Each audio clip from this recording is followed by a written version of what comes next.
Hello, I'm Atujama and you're watching Hornbill TV's Prime at 9. Now news in details. 13 members from regional party Naga People's Front joined the Bharatiya Janata Party on August 3 at PJP Mandal meeting at Pukopoto Town Hall. The intending candidate of 13AC Pukopoto, Dr. Sukhato A. Sema, and President of PJP Nagaland and Minister Temjin Imna Along welcomed them to the party fold. Tagan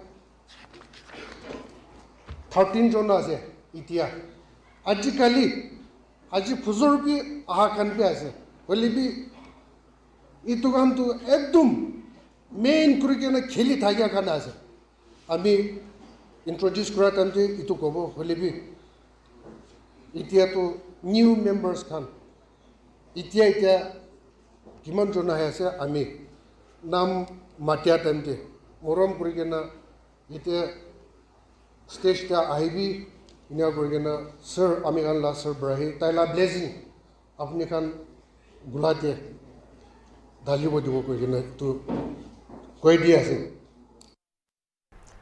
Longkamer exhorted the party workers to stand firm and focus on the growth and development of the PJP in the centre and state. He highlighted the achievements, programs and policies of the Narendra Modi-led PJP government at the centre besides welfare activities which the PJP have been undertaking for the welfare of the people.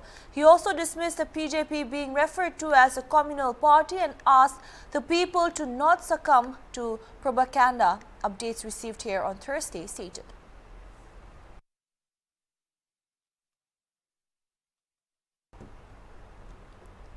The National Investigation Agency summoned the president of the All Manipur Working Journalists Union, Wakemcha Shamjai, for 2 days in a week on Tuesday and Thursday and was subjected to long hours of questioning. In reaction to the treatment meted out to the AMJWU president, publication and services of both the print and electronic media stopped for a day. Members of the media held sit-in protest at K. Shampat Limeajam Likai in Imphal West on Thursday.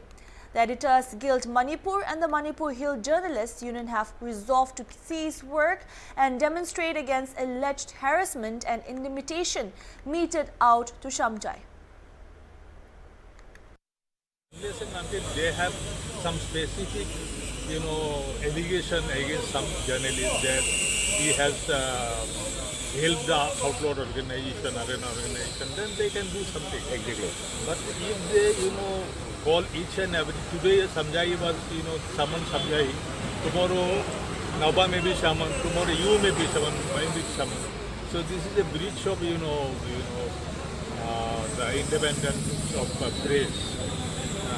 So I hope the government will intervene and they will explain about what journalists should do and what journalists are doing, and what is the media right. Sir, in the meanwhile, what we journalists can do at the moment?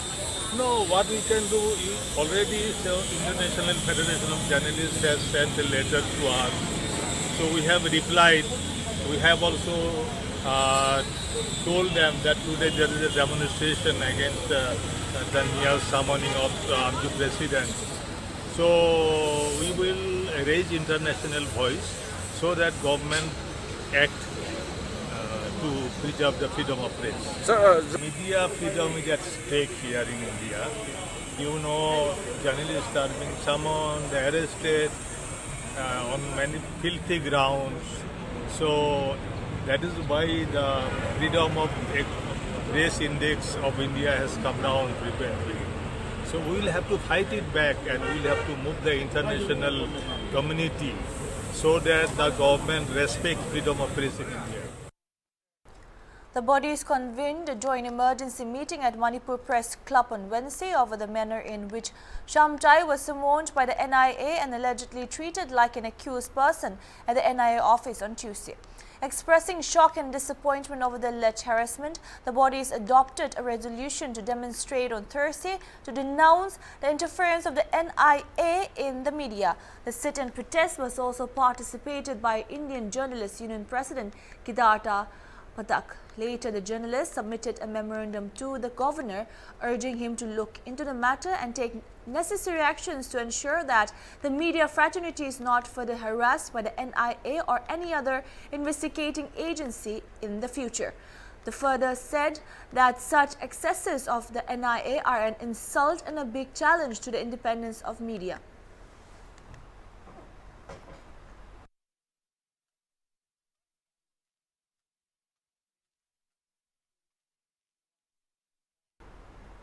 The Konyak Students' Union conducted a tour of school institutions in Mon district recently, during which it stated that they found gaps in various aspects of school administration and education. The union gave updates on Thursday, listing out its observations. The union accused the education authorities of being equally responsible in paralyzing the schools and producing poor results every year. The union found that most of the teachers, namely CSS Hindi and SSA Samagra teachers in the districts, were yet to receive their salary for more than 3 months. The union wondered how unpaid teachers would be motivated to produce the best in students.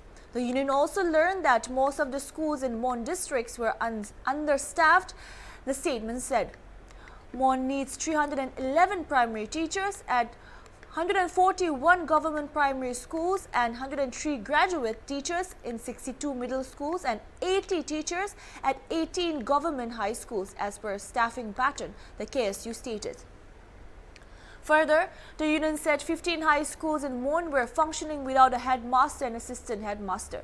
Besides, some of the villages, namely Yangmea, Tangkao, Tamong and Longchang, Hongnyo in Mon, are yet to get government schools. The union has demanded immediate establishment of 4 new government primary schools at the aforementioned villages.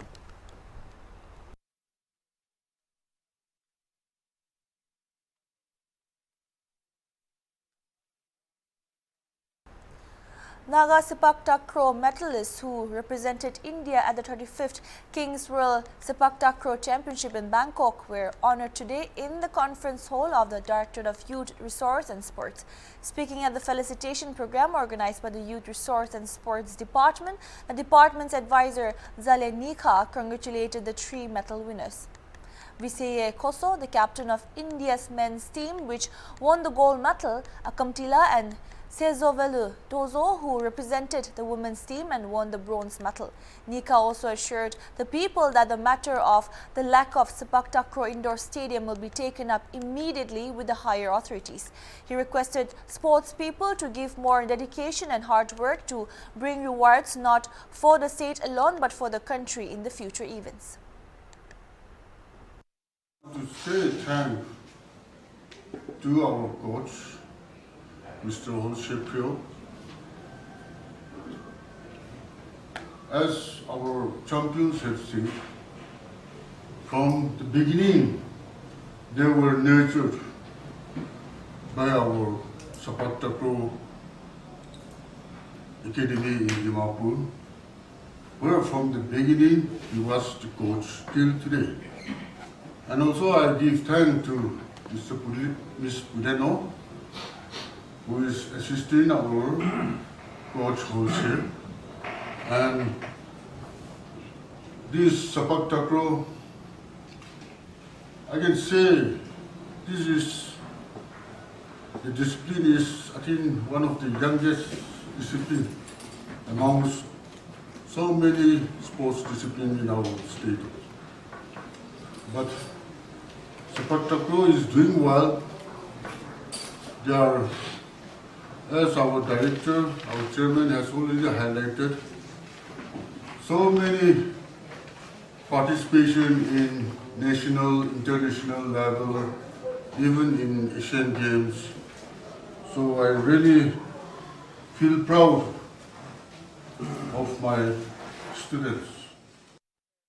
The Director of Youth Resource and Sports, Akamla Chuba, also congratulated the medal winners for bringing laurels to the state and encouraged them to continually give their best in the discipline with hard work and dedication.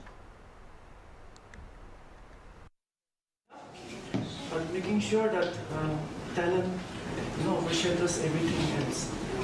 I would also like to thank the Sepak Takraw Association in Nagaland for the tireless effort in promoting the sport in the state and bringing Nagaland to the international level. This is an endeavor that the department in collaboration with all the associations under NOA work together to bring such laurels in the state. Short speeches were also shared by medal winners Visaya Koso and Sezovele Doza about their experiences in the recently concluded championship. Training digine tala support pra tala guidance pra ami aji itu top level de achieve kuru para je to hane sir khyo gibi thanks dia je.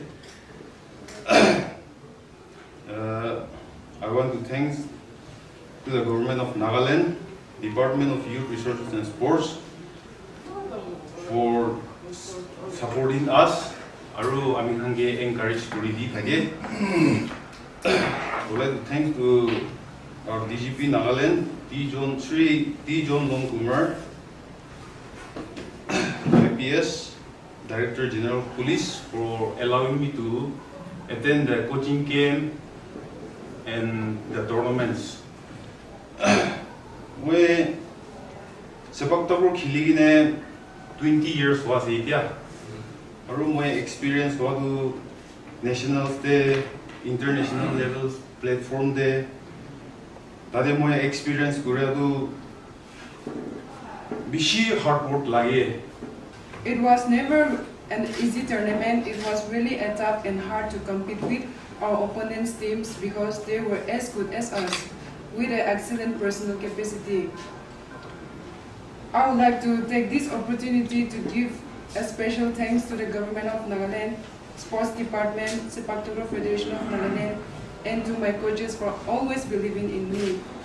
I myself, being brought up from a poor background and raised by my single mother, it is such a big honor to achieve what me and my team have achieved. Not only family, but my whole village as a whole for warmly welcoming me and my team, and also thank you so much to my friends and families who have supported me throughout my journey. Welcome back. Moving further. Normal life was affected in parts of Senapati, Ukhrul, Chandel, Kangkokpi and Tamenglong districts of Manipur for 2 consecutive days on Thursday after an emergency shutdown.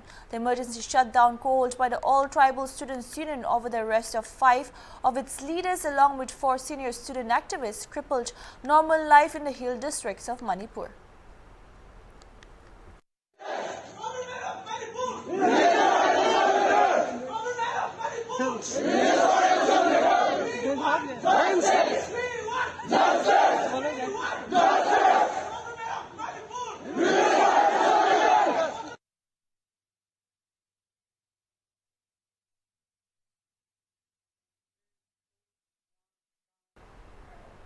ATSUM members informed HornbillTV that educational institutions and business establishments remained closed in the hill districts for 2 consecutive days. Other than emergency services, no vehicular movement was seen on the roads following the shutdown, which started on at 6 p.m. Tuesday. Reports coming in from Ukhrul district say that government offices also remained closed. 5 members of the ATSUM were picked up by Imphal West Police on Tuesday morning ahead of its proposed ban called to press for tabling and passing of the Manipur Hill Areas ADC Bill 2021 recommended by the Hill Areas Committee. The Chief Judicial Magistrate of Imphal West on Wednesday remanded the arrested 5 members to police custody for 4 days till August 6.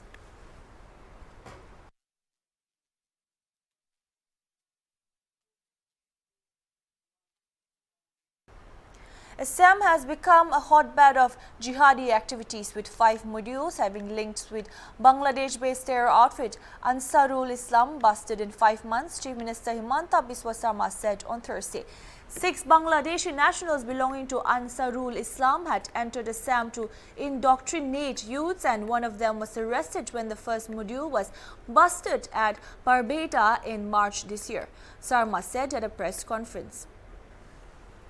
The Chief Minister said indoctrination of Muslim youths in private madrasas by imams from outside the state is alarming.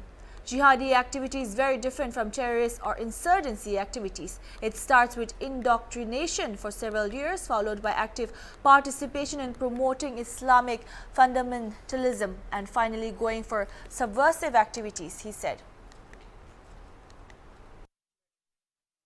শৰীয়তৰ শাসন আনিব খোজে in long run এই গ্ৰুপসমূহৰ ওপৰত অসম পুলিচে বিভিন্ন ধৰণে operation চলাই আছে যোৱা কিছুদিনৰ অপাৰেশ্যনত আমি কেইবাটাও সাকসেস পাবৰ কাৰণে সক্ষম হৈছো আৰু আমাৰ ইনপুট বা আমাৰ এৰেষ্টৰ পিছত আন বিভিন্ন ৰাজ্যত আন জেহাদী কেইবাটাও মডিউলৰ ব্লাষ্ট কৰিছে সেই ষ্টেট পুলিচে কিন্তু আমাৰ কাৰণে এটো আমি অসম পুলিচৰ সফলতা বুলি কম যে কেইবাটাও এনেকুৱা মডিউলৰ বিভিন্ন ৰাজ্যত ধ্বংস হৈছে যাৰ কবাত নহয় কবাত Assam police has a rich contribution Assam পুলিচে যোৱা কেইদিনত যি আমি লাষ্ট 5 মান্থত 5টা মডিউল গ্ৰুপ এটাই আনসারুল্লাহ বাংলা টিম এবিটিৰ আমি 5টা মডিউল আমি ব্লাষ্ট কৰিব পাৰিছো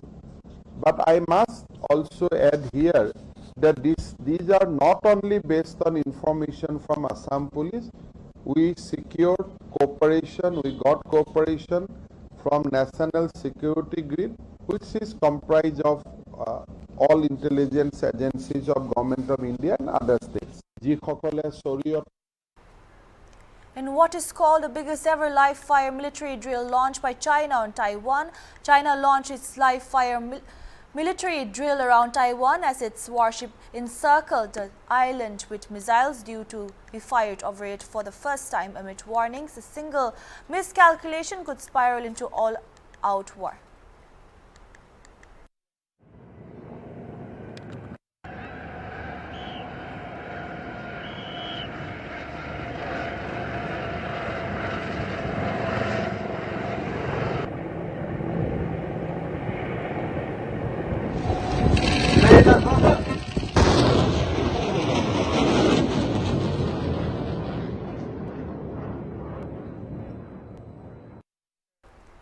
China's largest ever military exercise encircling Taiwan kicked off Thursday after U.S. House Speaker Nancy Pelosi's visit to Taiwan. Pelosi left Taiwan on Wednesday after a trip that defied a series of stark threats from Beijing, which views the self-ruled island as its territory. Pelosi was the highest-profile elected U.S. official to visit Taiwan in 25 years and said her trip made it unequivocally clear that the United States would not abandon it democratically.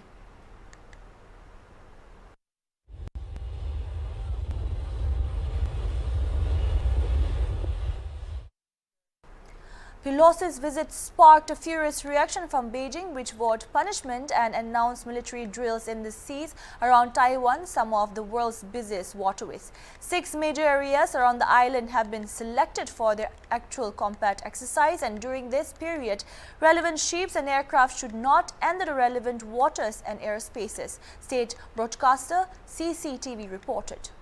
The exercises, which began around 12 p.m. involved live firing, according to state media.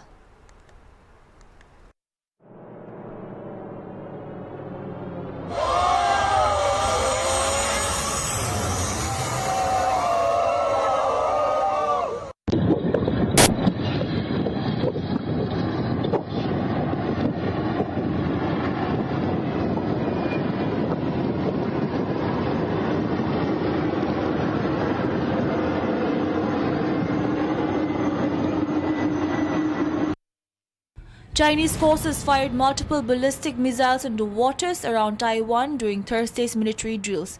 Taipei's defense ministry said, condemning what it described as irrational actions that undermine regional peace.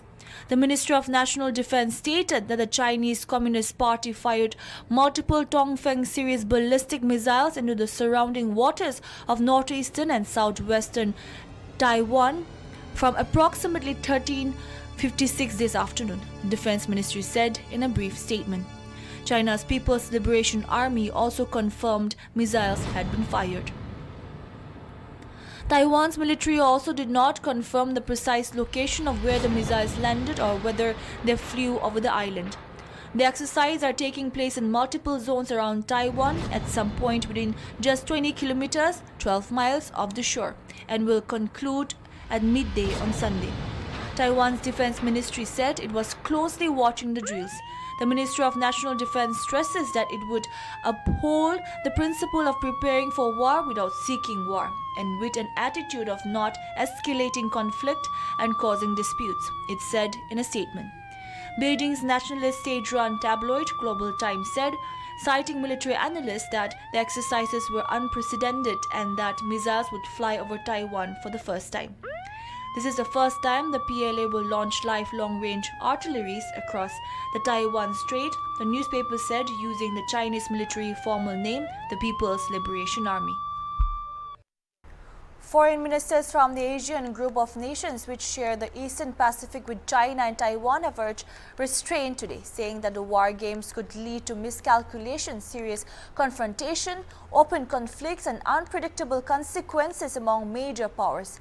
American forces, including the USS Ronald Reagan, our aircraft carrier which is forward deployed with the Pacific Fleet, are thought to be lurking nearby, while missile tracking spy planes have been sent to watch over the drills. Xi Jinping announced the exercises in fury over U.S. House Speaker Nancy Pelosi's trip to the island, which took place from Tuesday and Wednesday, making her the most senior politician to visit since Newt Gingrich in 1997. Pelosi, a long-time critic of China's human rights record and anti-democratic rulers, justified the visit by saying it showed America's continuing support for its ally. Tsai Ing-wen, the Taiwanese president, also welcomed the move.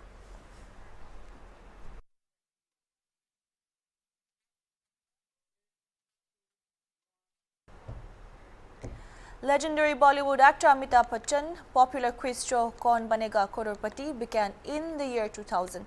For 22 long years, the quiz show has been the first choice of viewers and gathered love from the audience. On Wednesday, the Diwar actor was spotted at the launch of the 14th season of the show in his stylish avatar. Check out his look. Extremely handsome as he opted for a stylish black suit over a dark green high-neck sweater and matching scarf. The black actor was all smiles at a grand launch and he greeted the Paps with an open heart. He was seen clicking pictures with his fans at the launch of the show.